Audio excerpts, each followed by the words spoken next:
Greetings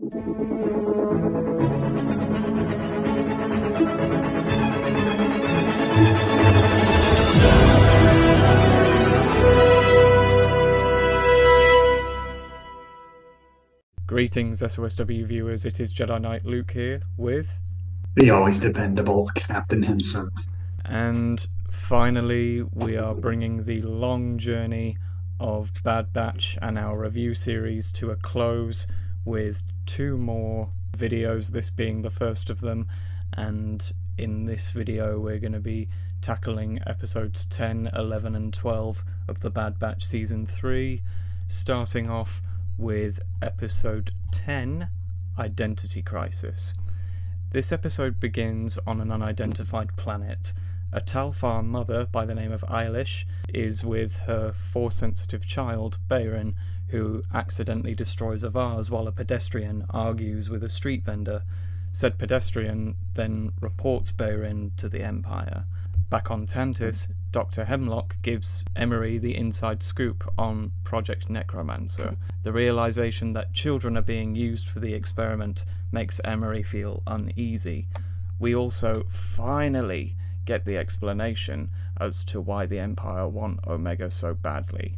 Midichlorians, or M-Count, as they refer to them, are not replicable in and of themselves. However, Omega is the only host whose blood can fuse with the other children's DNA to recreate the midichlorian levels in Force-sensitive children.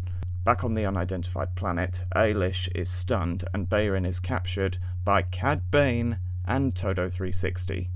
Yep, they're back.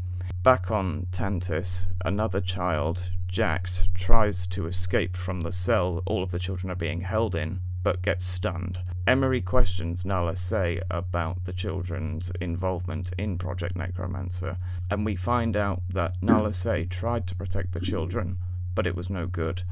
After a brief word with Emery, Hemlock is questioned by Tarkin via hologram about additional funding being used for Project Necromancer. Tarkin warns Hemlock that it won't bode well if the project does not produce results. Hemlock contacts a shadow trooper and tells him to succeed in retrieving Omega. Emery tests the Force-sensitive baby retrieved by Cad Bane and hears that Jax is in Imperial isolation. As Emery analyzes a blood sample in the lab, she finds one of Omega's old toys and leaves it for Eva, thus ending the episode. Yeah, so it was great to once again see just how terrible the Empire is. What with them kidnapping children, and especially babies even. And, always nice to see Cad Bane show up, especially when it involves him succeeding in his bounty, not failing, like we saw plenty of in TCW. And I wish we delved more into why Emery exists.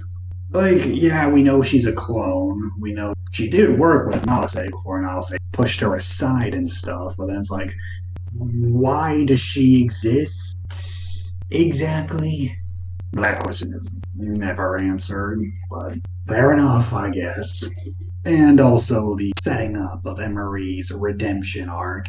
Can't say this came out of nowhere, really should have expected this, but fair enough, I guess. You gotta have some way for these Force-sensitive kids to be able to escape at the end. So, yeah, that's all I got. I really enjoyed this episode as well. Seeing Cad Bane again, and if memory serves, the last time we saw him was the showdown between him and Fennec Shand around, I want to say, 60 to 70% of the way into season 1. So we've gone a little over 2 seasons without seeing him, and I did not expect him to pop up here again. And he's his usual cold self.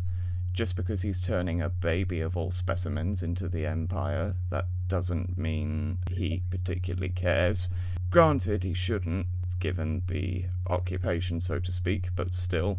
We also get a very interesting insight into the pecking order of the Imperial hierarchy, because Tarkin, in his conversation with Hemlock via hologram, makes it clear that he is not happy about the additional funding that's being invested into Project Necromancer, and is very firm that it won't be good for the project or for Hemlock personally if it does not, as he says in the episode, produce results. Which is interesting given that they had previously been on pretty respectable terms with one another prior to this point. And in terms of Emery, I guess it makes sense, even if it does kind of come out of nowhere, similar to how Emery herself did at the end of season 2, but that's another matter. Before we move on, Henson, it only took us 2.6 seasons of this show to finally get the explanation, but what did you think about the explanation of Omega being the only host whose blood is compatible with the DNA of Force-sensitive children for Project Necromancer? Well, we certainly don't get the explanation of how. The annoying thing is that, on the one hand, fair enough, Omega being like the necessary component or the one that proves that this can work, so they need her blood specifically, but at the same time, and I don't think I'm giving away too much, but we never delve too deeply into the inner workings of like any of this.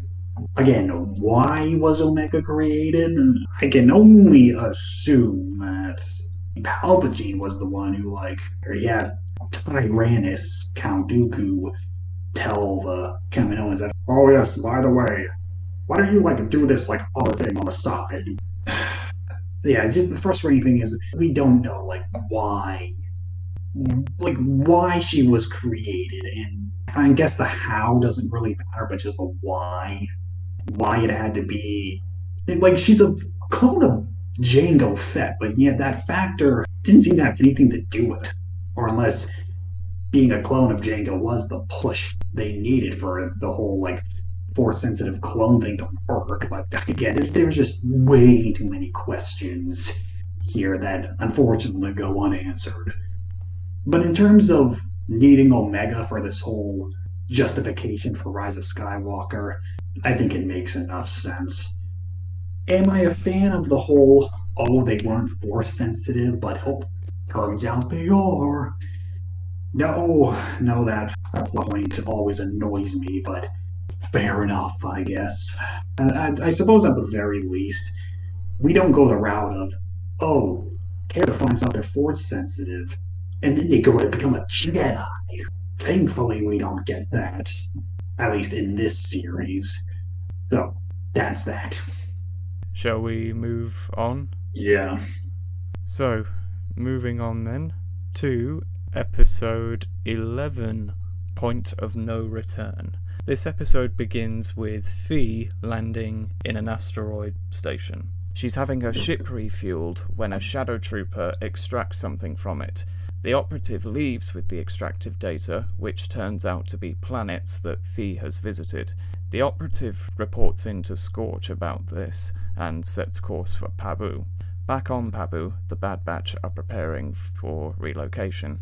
Omega leaves her cuddly toy and text goggles with Liana, and the operative lands on the island. The operative identifies Omega and reports her to Scorch. As the heroes are ready to depart, the Shadow Trooper snipes mines onto the Marauder.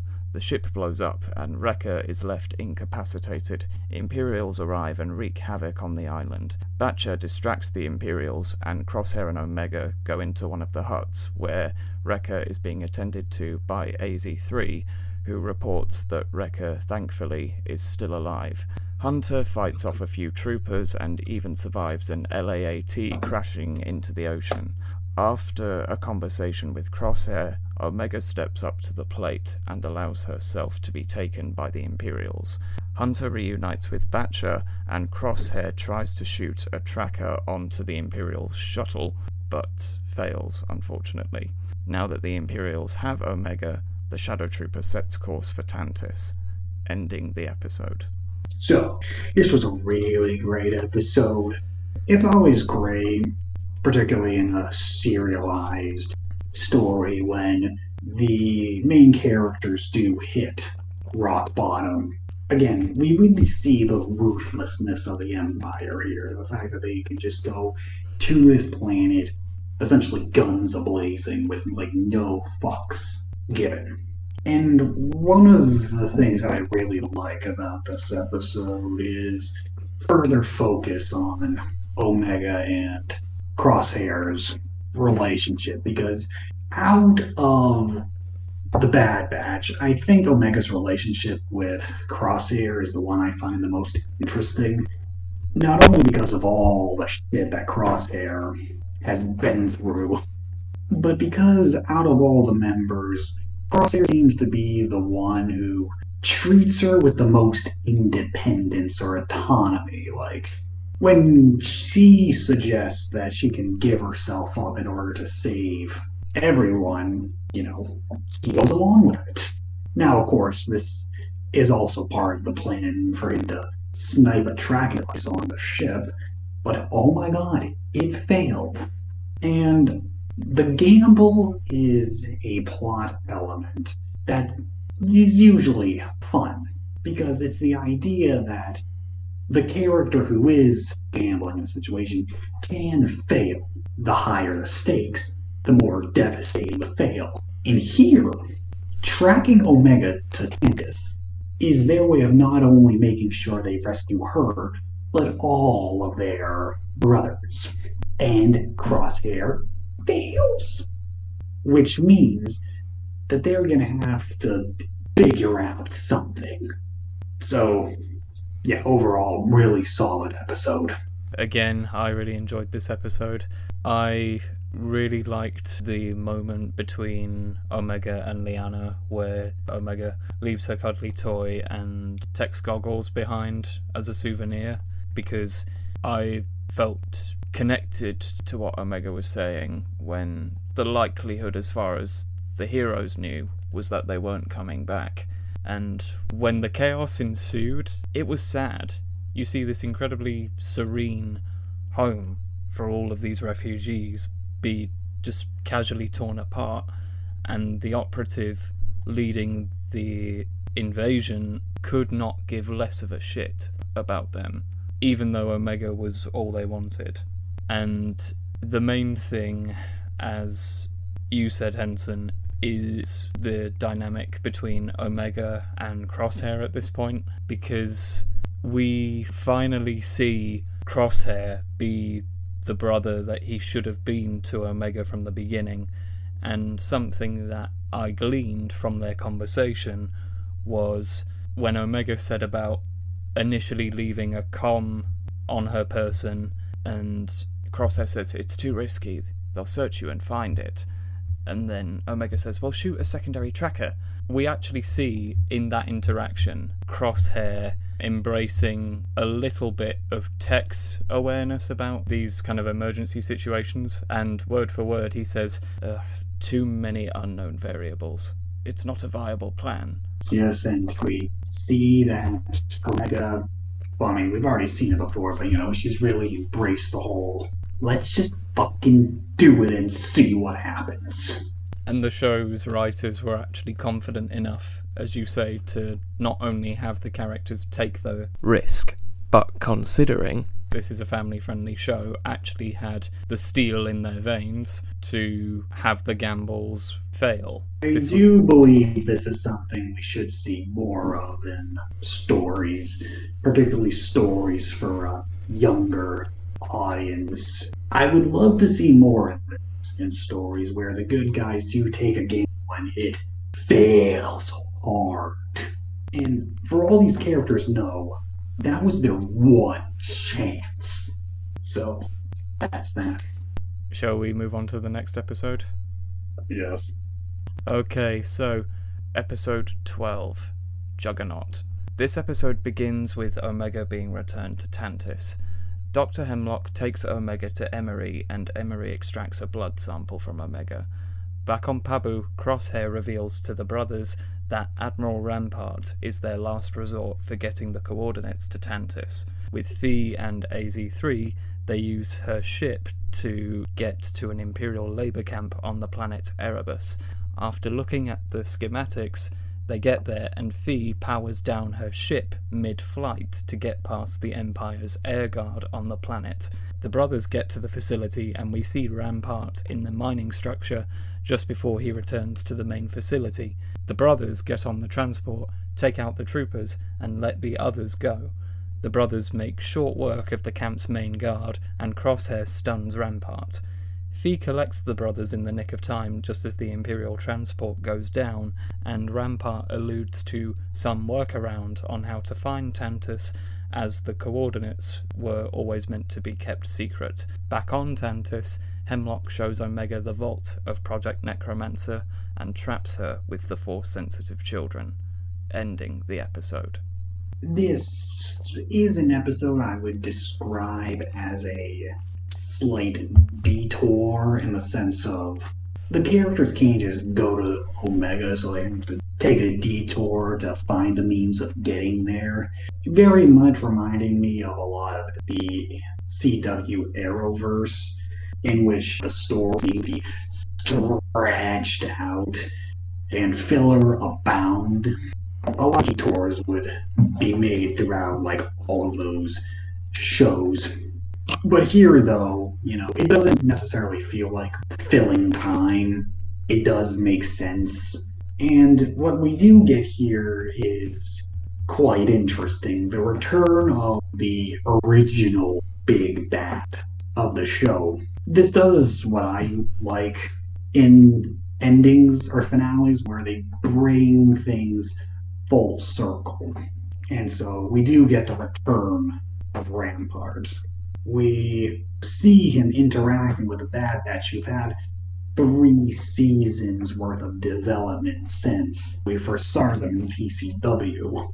And also, I like that we really get to see that, despite all the things the Empire says about the clones, they are still S-tier soldiers compared to the non-clone enlistees that are now filling the ranks. The Conquerors have no fucking idea what they're doing. Well, the Bad Batch here and the clones we've seen throughout the show are still as capable and, may I just say, badass as they ever were. This small group of clones was able to break into this military facility. I mean, they also had a pilot, but still a small group able to break into this prison, grab a guy, and get the fuck out of there. So yeah, that's that. Yeah, this was a great episode in my opinion.